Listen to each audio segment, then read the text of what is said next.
जय माता दी फ्रेंड्स। आयुष ज्योतिष संस्थान में आपका स्वागत है।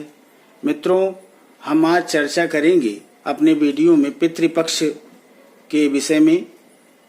पितृपक्ष क्या है और पितृपक्ष में हम क्या करते हैं। मित्रों, पितृपक्ष वह दिन है जिस दिन से हम अपने पितरों के लिए, अपने पूर्वजों के लिए तर्पण करते हैं, श्राद्ध करते हैं, पिंडदान करते हैं। मित्रों, प्रतिपदा से लेकर के और अमावस्या तक चलने वाले इन 15 दिनों के जो ये मेन पितरों के निमित्त हम लोग जल देते हैं, तर्पण करते हैं। इस जल देने के, तर्पण करने के पीछे कुछ रीजन है। क्या है कि जैसे वास्तव में पितृपक्ष का मेन उद्देश्य या पितृपक्ष क्या है, पहले हम इसको जानते हैं। हमारे पूर्वज, हमारे जो जैसे दादा हैं, दादी हैं, हमारे माँ बाप हैं, अगर उनकी मृत्यु हो जाती है तो उनकी मृत्यु के पश्चात जब भी पितृपक्ष प्रारंभ होता है तो उसमें हम उनकी शांति के लिए तर्पण करते हैं, जल देते हैं, पिंडदान करते हैं, तो उनको शांति मिलती है। वो हमको आशीर्वाद देते हैं, उनका आशीर्वाद हम प्राप्त करते हैं।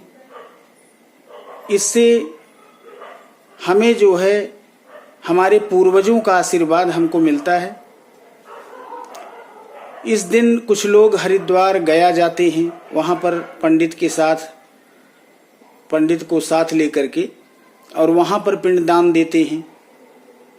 मित्रों, इन सब का संबंध जो है हिंदू धर्म में बहुत ही महत्वपूर्ण है। ये जो सनातन धर्म है इसमें ये चीज है कि अगर हमने अपने पूर्वजों के प्रति श्रद्धा भाव नहीं रखी या हमने पिंडदान नहीं किया या हम उनके निमित्त जो है तर्पण नहीं कर रहे हैं तो हमारे लिए वो समस्या देंगे।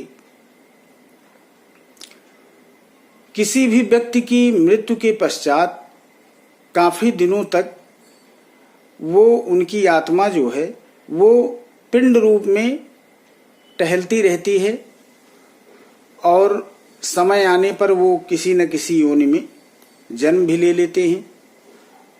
तो अगर हमने उनके साथ जो है बुरे बर्ताव किए हैं, उनको हमने जो है हम अपने कर्तव्यों का पालन नहीं किए हैं, कहीं न कहीं हमको जो है उनका दोष लगता है। उनकी मृत्यु के बाद अगर हमने उनके लिए तर्पण नहीं किया, जल नहीं दिया या पिंडदान नहीं किया, तब हमारे लिए जो है मित्रों बहुत ही समस्या होती है। फिर वही पूर्वज हमको परेशान करते हैं, वो हमारे लिए समस्या का कारण होते हैं मित्रों।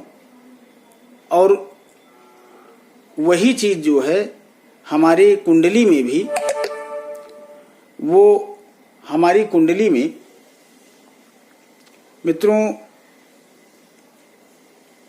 पितृदोष का निर्माण होता है। वही हो जाता है कि राहु और केतु एक साथ नवम भाव में बैठे हैं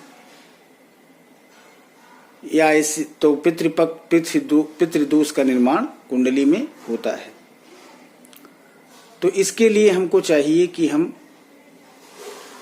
प्रतिपदा से प्रारंभ करके हम दक्षिण दिशा की तरफ मुख करके, सुबह स्नान करके, अंजलि बांध करके, जौ और काला तिल लेकर के, जल लेकर के और एक सफेद पुष्प लेकर के हम अपने पूर्वजों के लिए जल तर्पण करें। अपने नाम और गोत्र को लेकर के हम उनके निमित्त जल तर्पण करें और प्रार्थना करें कि वो जहाँ कहीं भी हों वो प्रसन्न हों, हमें आशीर्वाद दें। तब इससे होता क्या है कि या जिस तिथि पर उनकी मृत्यु हुई है उसी दिन उनके निमित्त अंतिम तर्पण करके और उसी दिन जो है हम ब्राह्मणों को भोजन कराएं, उनको दक्षिणा दें, तो इससे उनको शांति मिलती है, आपके काम बनेंगे, आपको शांति मिलेगी और इससे जो हमारे जीवन में जो भी समस्या होती हैं वो समाप्त होती हैं। हर काम में बाधाएं आती हैं, जो भी बाधाएं हैं वो शांत होंगी, हमारे काम भी बनेंगे, पूर्वज हमारे प्रसन्न रहेंगे, चाहे वो माँ बाप के रूप में हों, चाहे दादा दादी हों। तो उनके निमित्त हमको श्राद्ध और तर्पण अवश्य करना चाहिए। तो मित्रों, ये तर्पण करना, श्राद्ध करना, पिंडदान करना परम आवश्यक है, बहुत जरूरी है, क्योंकि इन्हीं के आशीर्वाद से, भगवान का आशीर्वाद तो हमको मिलता ही रहता है, लेकिन इनका अगर इनके लिए, इनके निमित्त हम तर्पण नहीं किए, पिंडदान नहीं किए या श्राद्ध नहीं किए, तब बड़ा बुरा प्रभाव पड़ता है और फिर समस्याएं जो है वो बढ़ती चली जाती हैं और वही फिर चाहे इस जन्म में चाहे अगले जन्म में हमें जो है पितृदोष का ये दंश झेलना पड़ता है। तो मित्रों, अपने पूर्वजों के प्रति पूरी श्रद्धा भाव से हम पिंडदान करें, उनके लिए तर्पण करें, बहुत जरूरी है। तो आज के लिए बस इतना ही। तो हमारे इस कार्यक्रम को आप लोग सफल बनाइए, ज़्यादा से ज़्यादा सब्सक्राइब करें, लाइक करें और शेयर करें। धन्यवाद। जय माता दी।